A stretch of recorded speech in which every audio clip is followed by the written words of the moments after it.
He promised you would always be together, but he did not know what always would bring. No one could have predicted the black rains, how soothing they would be against your skin, how lovely the words they would write on your tongue. Your husband is afraid. He does not understand. He sees the changes in you, and he is terrified that one day he will lose you completely. Your skin turns into a shining black armor. New appendages frame your mouth, but your heart is just as warm as ever. What of the baby, he cries. But if the baby is born anything like what you have become, you know it will be precious. It arrives and it is as discordant as your relationship.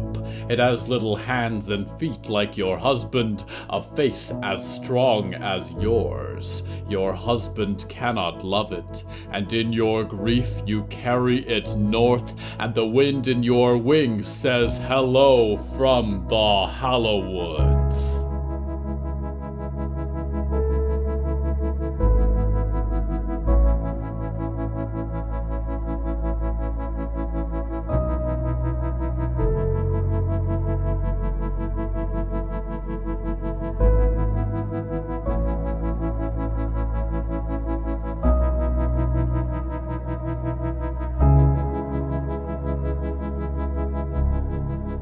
Right now, I'm standing in a cloudless sky. The afternoon sun is warm and barely resembles the darkness of the day before. An air of deep sorrow hangs over the Hallowoods, even the birds and frogs quiet in their songs, and out of the black pines walks a wolf and a weapon. The theme of tonight's episode is promises.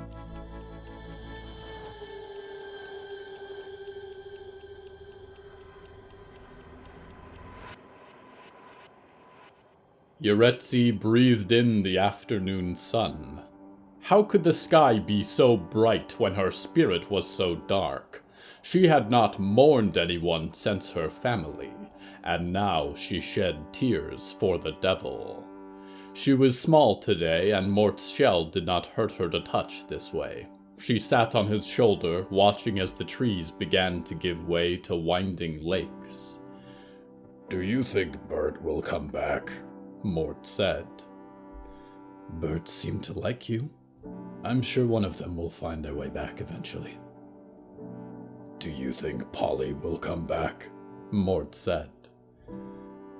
"I don't think so, Mort." Mort was quiet for a little while as he stomped across the muddy banks and splashed his boots in the black water.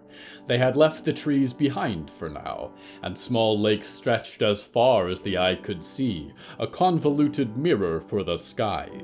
In the distance she could make out a strange little building, a hotel with flashing neon lights that might have been more at home in Vegas than in these sickly wetlands. "Is that where we're going?" Mort asked. "Judging by the smell, yes," Yaretzi said. Following Barb was not as easy as hunting true demons. The others made her hungry like smoke from a fire pit. Barb's smell was repulsive, and only grew stronger as she approached. "I wish I could smell," Mort said. "Right now you should be glad you can't." As they drew closer, Yaretzi slid off Mort's shoulder and tried to feel the wolf within herself. She could barely muster the energy, and at best her ears and nails lengthened a little. She was exhausted, and another century of sleep was beginning to seem appealing. She hoped desperately then that this would not become a fight. She stopped for a moment beneath the neon sign, listening to it buzz. "The Resting Place Hotel, vacancies," it read.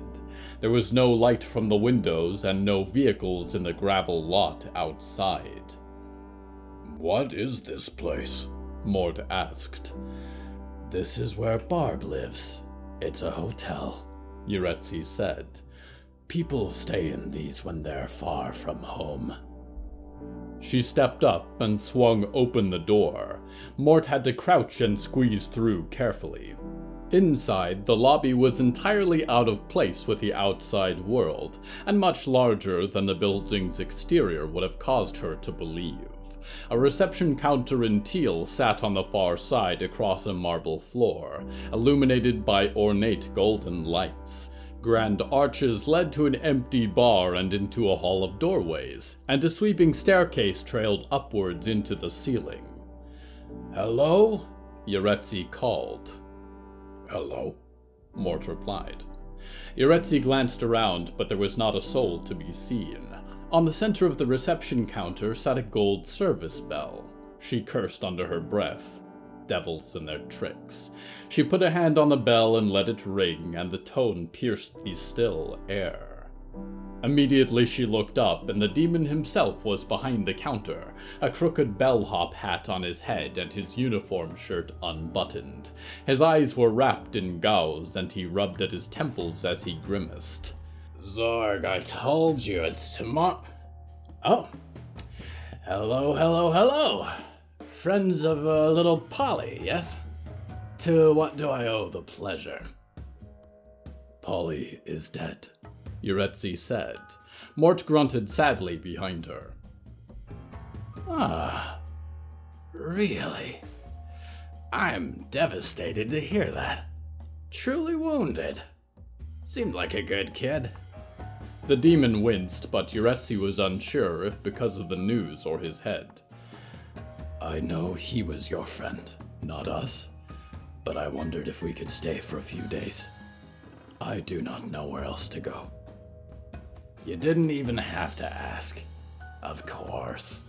Any friend of little Apollyon is a friend of mine. I don't suppose you have that room key I gave him by chance? Yaretzi glanced at Mort, who shrugged. No matter. I have a spare. Come with me. Barb popped out from behind the counter, and Yaretzi followed behind him into a carpeted hallway. The doors on either side seemed to stretch out into infinity, and the patterns of the carpet changed like water beneath her feet. They arrived in front of a door lit by a cold fluorescent light, and Barb jiggled the key in the lock. The lettering on the door read 17, and Barb swung it open for them. Yaretzi glanced around the hall cautiously and stepped inside. The room lit up in a soft glow as she entered, boundless ceilings decorated with stucco and Renaissance reproductions.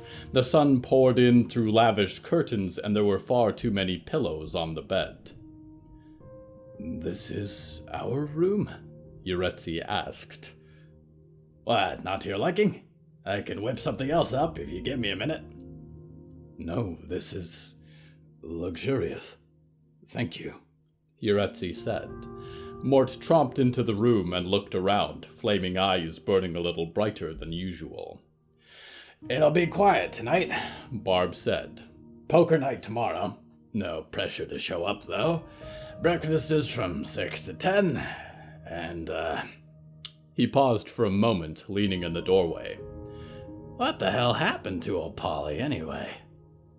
Yaretzi eyed him curiously. There was a game being played, she was sure, but she was too tired to participate. His prey was stronger than he expected, I think. Some kind of church. They were prepared. They tore him apart. Bah! Barb spat black mucus into the hall. They'll get you, those ones. Surprised the jolly old industry would send a little pup like Polly to tackle that all alone. Well, it's a shame. I'll give you two some space. Give me a ring if you need anything.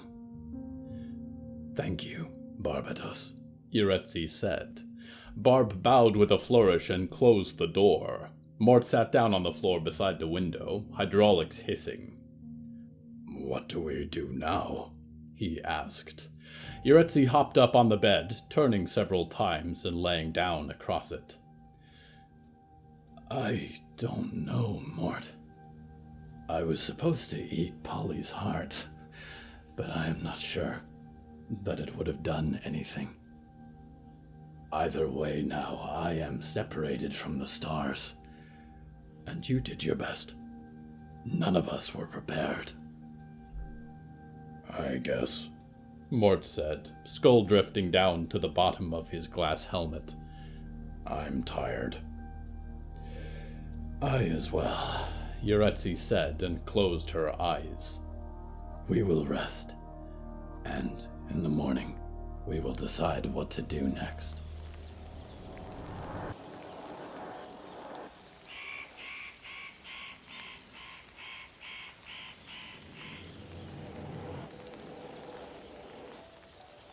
The Hallowoods are a land of promises, dreamers, mostly broken. Promises by colonizers that they would not plow up the land for oil and chromite. Promises for so many trying to weather the end of the world that it would be safer up north. Promises by great leaders that they would find a way to save everyone, a way to roll back the black tides and shelter from the black rains. More than anything, the Hallowoods themselves are an oath that no matter how irreparable the damage, or how many natural cycles have been broken, that the world will keep turning. That the dead will rise to hasten the end of the age, and the living become heralds of the turning wheel of time. A promise to me that we would see the sun rise on new ages together again and again until the end of it all. We go now to a breaker of promises.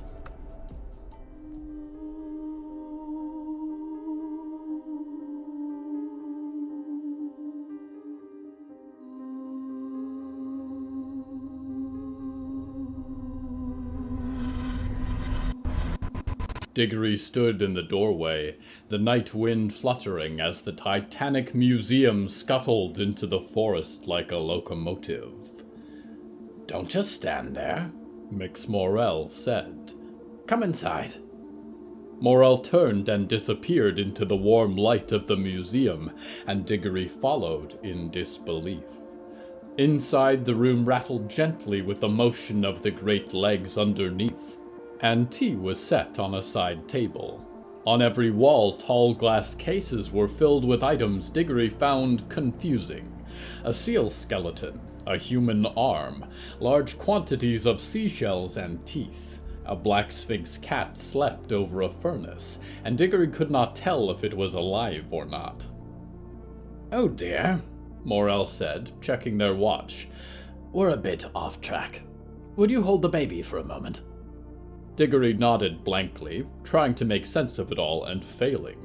The baby placed in their arms had the head of a huge beetle and clicked its mandibles. Diggory was confused about how to hold it and tried to mind their own sharp fingertips. Mix Morel vanished through a door in the shelves, and Diggory was alone. There was a row of withered faces in jars, and Diggory shivered. They reminded them of Walt. He was gone. It was all their fault.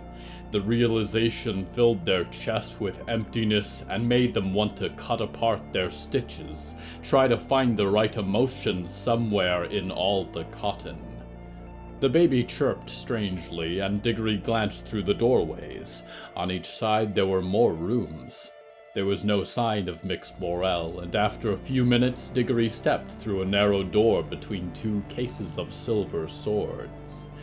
Diggory wandered through several rooms, each filled with a stranger collection than the last. Human skeletons and tin toys, dried flowers and jars of two-headed newts, a taxidermized walrus, a globe illustrated with strange continents. One room was entirely dark except for a glowing box which seemed to contain a thunderstorm. As Diggory walked, they began to notice small brass labels beside each exhibit. A skull with a silver plate in the side read, "The head of Charles Downing, 1902 to 1988. Promised granddaughter he would teach her all he knew." Diggory turned the corner into a very large room and stopped, staring with wide eyes. There was the front half of a ship, sinking into a floor painted with ocean waves. Diggory approached it slowly, the colors vivid in their memory, and stepped onto the deck. Cotton clouds hung in the air high above, and taxidermy seagulls drifted in an invisible breeze. At the top of the deck, a small brass plaque was inset, and Diggory went up to sit beside it. The baby tried to pinch their face, and Diggory carefully avoided the pincers as they inspected the words.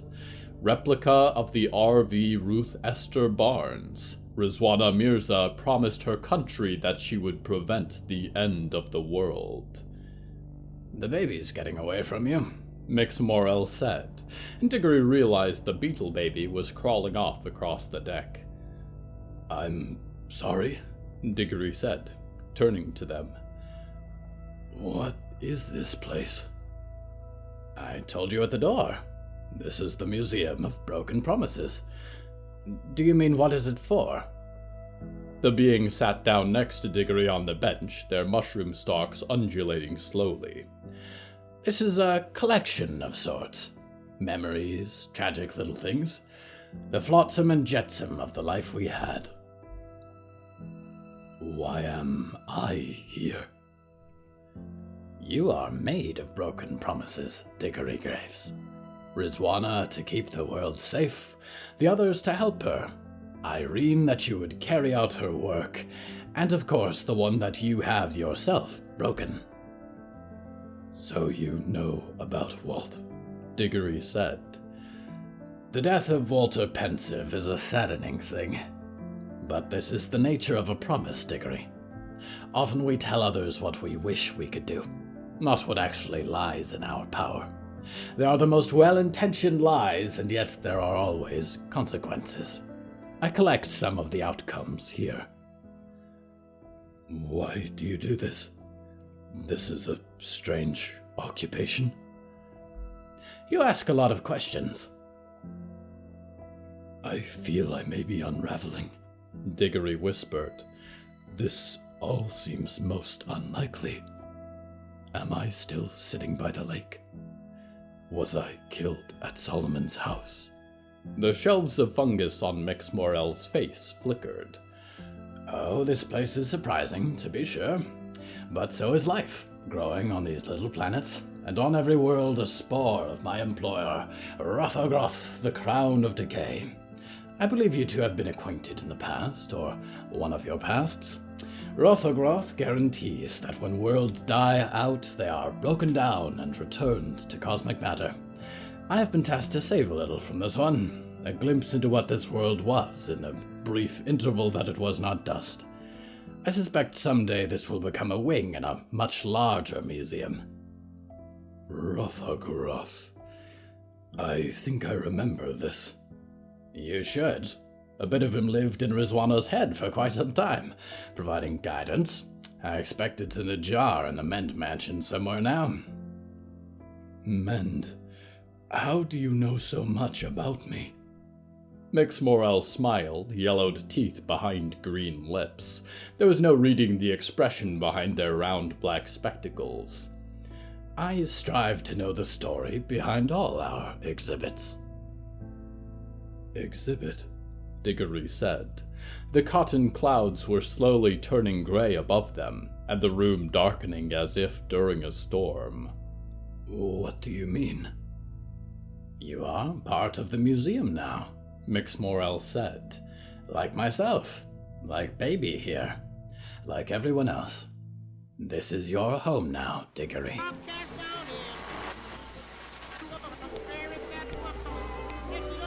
We at the Botulus Corporation have always been focused on one thing, providing you, the average American, with the future of comfort. When Oswald first picked up a hammer in his father's garage, he could already see the future he wanted to build. All those shining boxes were real in his mind. Today, we have overcome so many struggles together, and new advances have allowed us to take the important responsibility of caring for the population of this country, to build the prime dream, and so much more. But you are still our focus after all these years. Our brand promise to you is a future free of distractions. Our mission statement is pure, uninterrupted entertainment and the joy of connected life. Anyone, anything that would seek to harm you or take you away from your dreams, they are our enemy, and we will destroy.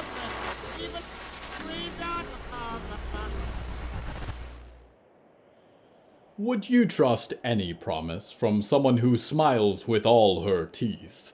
You've never seen her eyes, not even once.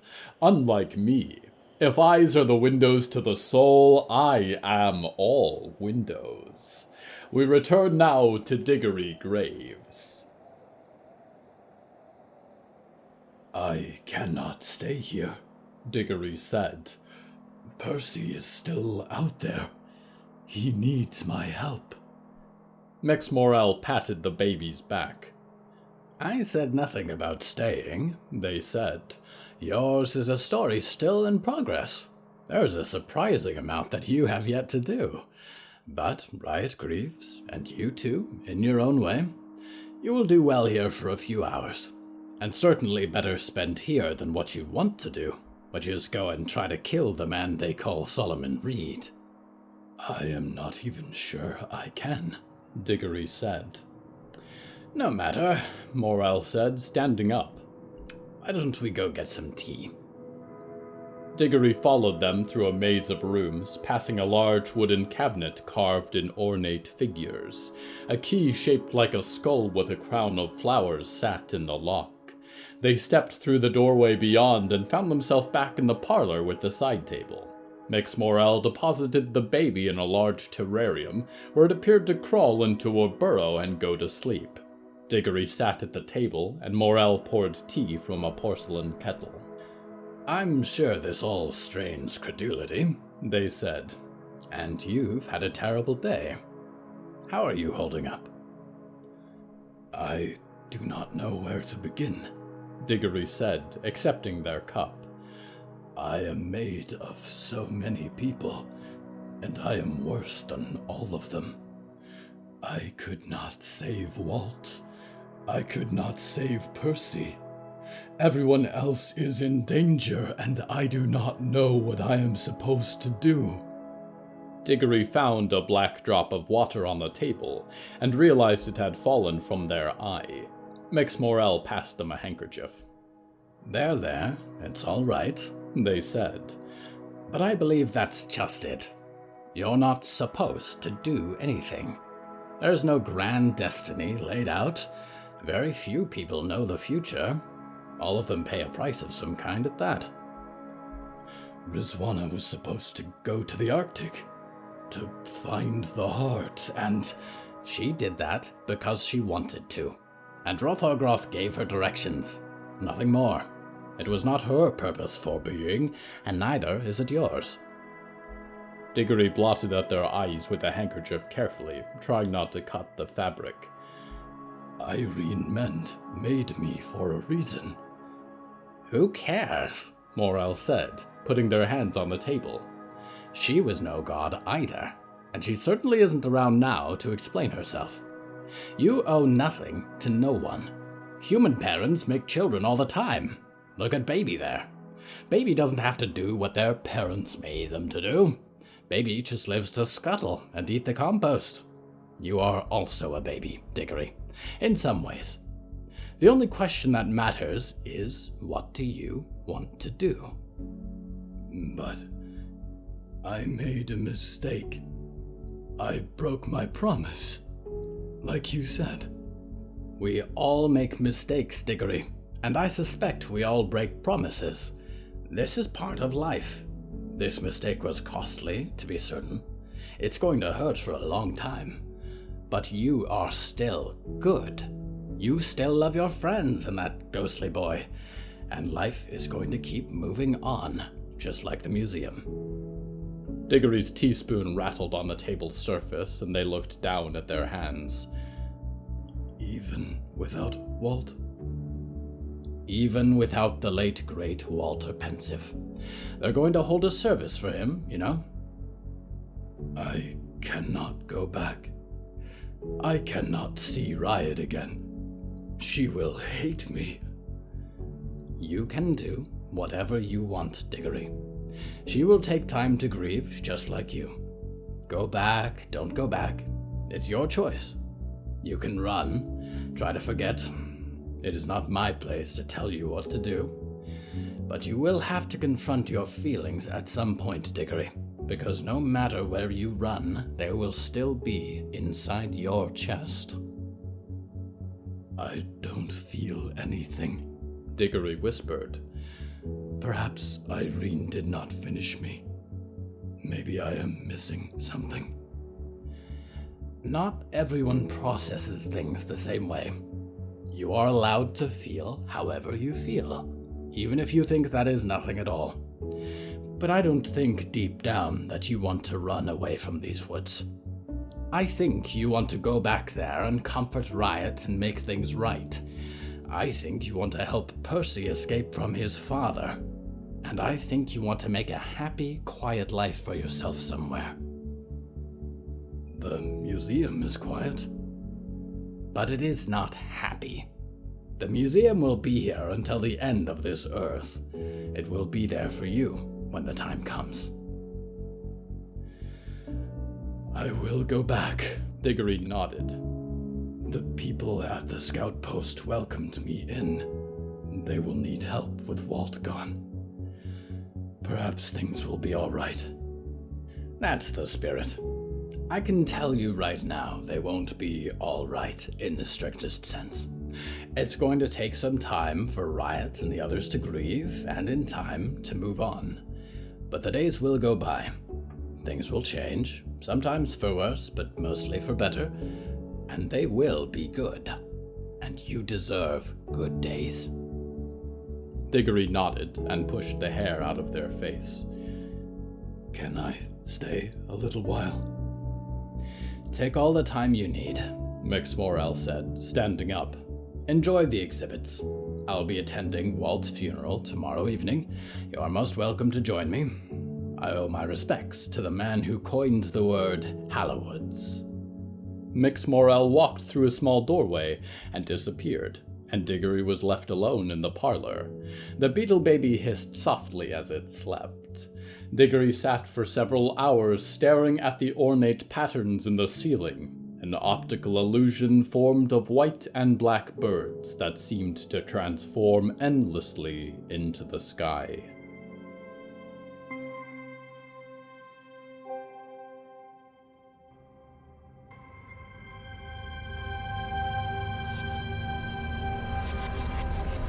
It may sometimes seem to you, dreamers, that I am impassive, a mechanism designed to deliver story and diatribe. Perhaps this is all you see, but then again, it is all I have let you see. This is what I need to be for you, dreamers. A voice in the darkness, carrying stories of witch and revenant and instrumentalist. Humans are often terrified of being known. But this is not what troubles me. It is when you have been known, when every eye has looked into someone else's, every machination and dark purpose laid bare, that you are most vulnerable, intimately connected with a soul beyond your own. You see yourself through different eyes.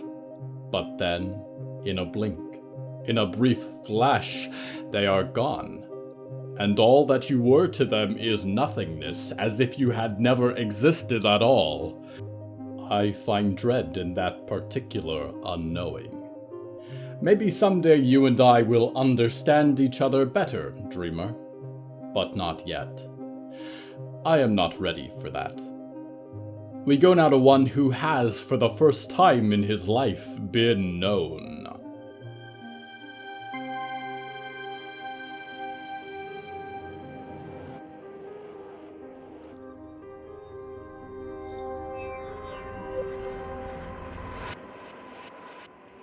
It took Polly several moments to realize what he was staring at. Eyes in a large jar. They burned still with soft orange light, drifting in circles. There was only one place, he thought, where that jar would be, and it was the desk of Typhon the Terrible. He looked up, and across from him Tiff sat with folded arms. Tiff's suit was a charcoal gray, and his eyes burned with a volcanic ire somewhat hidden beneath his gray brows. "You are overlong on Earth," he clicked. "The paperwork has piled up in your absence." Reality came back to Polly in a rush. Mort, Yaretzi, his umbrella, and the man who played ghosts like instruments. He was back at the industry, and they... Who knows what had happened to them? "And losing your umbrella, no less. Appalling for someone who's spent as much time under my wing as you have." Polly looked up in alarm. "Tiff, I know this all seems drastic, but—" "Not to worry," Tiff said, standing from his seat to lean on the edge of his desk. "I'm not going to damage your reputation for this one. There will be no mark of it on your record. We did not know the Black Eternity had followers on Earth, in that area, at least. If we had, the job would have been categorized differently, assigned to someone better equipped to resolve the situation. You did as well as any demon might have under the circumstances." "Good," Polly said, breathing a sigh of relief. "Good. Well, when I go back, I certainly won't—" "Go back?" Tiff said, an eyebrow raised. "No. You gave it a good shot, Polly, but it is clearly out of your reach. And frankly, it doesn't matter. Earth is closed. What's a human going to do with a few extra souls? I've cancelled the assignment altogether. Let the hungry void have its church. Our efforts are best put into new enterprises, and you will be most useful behind your desk, where you belong." Polly's hands were shaking, and a cold feeling like ice filled his stomach. It all made sense, of course. He had really taken the assignment more for fun than principle, and what good had it done him? He'd gotten carried away. Maybe it was the putrid forest that had gotten to him, put fanciful ideas in his head. It was time to grow up, sit down, and go back to work. He could already picture the stacks of audits that must take up his desk, waiting for stamps and signatures in triplicate. And yet... "Your horns," Tiff coughed. "What?" Polly said. "Your horns are showing. Did you leave your sense of decorum with the Star Wolf? Yes, I know all about that. Was the weapon I recommended insufficient to kill her?" Mort was fine. He very well could have. "Then avenging me simply slipped your mind." Polly could see his reflection in the side of the jar, eyes and horns bright with a fire he couldn't control, didn't want to control. "I couldn't do it," Polly said. "I told myself she would simply be a useful resource, an insurance policy for the fight, but I couldn't have her killed. Not with that helpless look on her face. And you know what? She turned out to be incredibly decent, and caring, and good, and not at all what corporate writes in their handbooks." "I wrote those handbooks," Tiff said. "It's forgiven, along with the rest of your mistakes. Just return to work and we'll forget this ever happened. Now, if you're feeling quite well, I have a meeting at 4. "I don't believe I do feel well," Polly said, pulling out a pocket square and dabbing at the sweat on his forehead. "Have you ever had a friend, Tiff? Not a co-worker or an employee, but a friend. I hadn't, and I didn't know what I was missing, because I have known more kindness from a dead human and a star wolf than I have ever felt in centuries working here with you." Perhaps on second thought you should take a day off. Tiff smiled weakly, sharp teeth showing. A little time to consider exactly what your position is worth, and how grateful you should be that your record remains unscathed. What record? What position? Polly cried, rising and putting his hands on Tiff's desk. We do all this work for Sirensire, and what do we get? An office space and a suit? What is it all for, Tiff? How many centuries am I going to spend this way? How many aeons have you worked here? I should not have to remind you that this is what we were made to do, Tiff said, betraying no feeling in his eyes. Talk much more of this and you may experience what happened to Barb. Or have you forgotten what happens to rogue employees?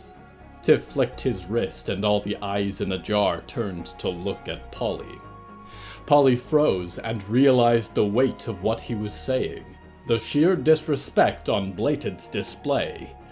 He forced his horns to disappear, nodded. Right.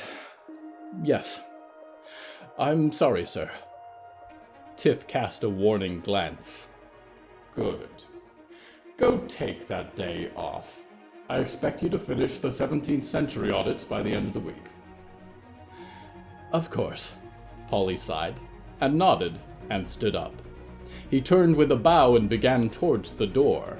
In the umbrella stand beside it there were a number of canes, each topped with a piece of polished bone, Tiff's own unique tools of the trade. Tiff, Polly said, and snatched up one of the canes and tapped it 3 times against the ground. His horns burst brightly into flame, and he grinned. To hell with your paperwork. Polly's last sign of the industry was Typhon the Terrible's jaw hanging open as the world turned into a vortex of fire and starlight streaking into eternity, and he was rushing through the void then looking for a wolf.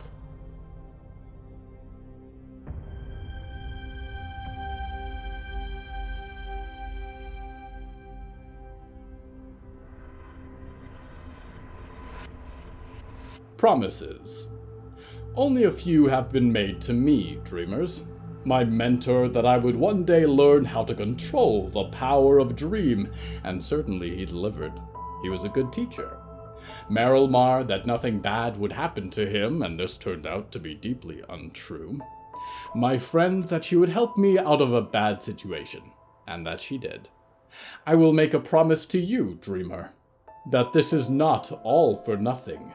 That all the daily pains of your existence are not wasted, that you will find some beauty in what is to come. I cannot promise you that every day will be good, or that you will always be happy. Rains interrupt even the brightest summers of our lives, but like the rain, darkness passes, and the world is a little more beautiful for the water. Waiting for a new dawn and keeping watch by the foot of your bed, I am your loyal host, Nickignick, waiting ponderously for your return to the Hallowoods.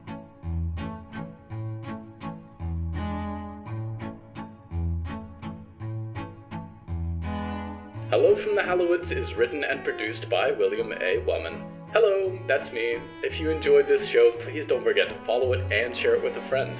The bonus story that goes with this episode is called Proprietor, and is available on the show's Patreon at patreon.com/Hallowoods. Because we operate without ads or sponsors, our supporters are all that keeps this show going. Plus, supporters do get weekly bonus stories, behind-the-scenes content, exclusive merch, and even more. Merchandise and episode transcripts are available at hellofromthehallowoods.com. You can even find us on social media at the Hallowoods.